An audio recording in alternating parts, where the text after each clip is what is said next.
রকের ছাদে ড্রাগন গাছে এবছরের প্রথম ফল কিন্তু পেকে গেছে। চলো দেখে নাও কটা ফল পেকেছে। আর তার সাথে কিন্তু গাছে অনেকগুলো ফুলও আছে, ছোট ফুলও আছে, বড় ফুলও আছে।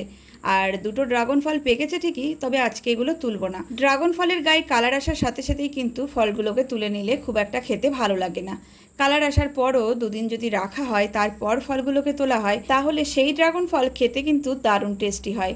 তবে অতিরিক্ত পেকে গেলে ড্রাগন ফলের মুখটা কিন্তু ফেটে যায়, তাই ফাটার আগেই ফলটাকে তুলে নিতে হবে।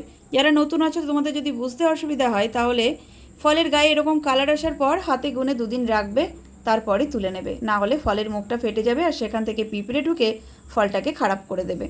চলো, আরও একটা গাছ আছে, সেই গাছটা তোমাদের দেখাই। এই ড্রাগন গাছটা আগের বছর থেকে ফল দিতে শুরু করেছে, আর এবছরের এই সিজনের এই প্রথম দুটো ফুলের কুড়ি এলো। গাছে অনেক ডাল ছিল, তবে বড্ড বেশি এলোমেলো হয়েছিল পরিচর্যার অভাবে, তাই আগের বছর ফলের সিজনের শেষে অনেক ডাল কেটে ফেলেছিলাম। গাছ ছোট থাকলেও ক্ষতি নেই, গাছটা আবারও বড় হয়ে যাবে, তবে গাছের পরিচর্যাটা ঠিকঠাক হওয়া চাই।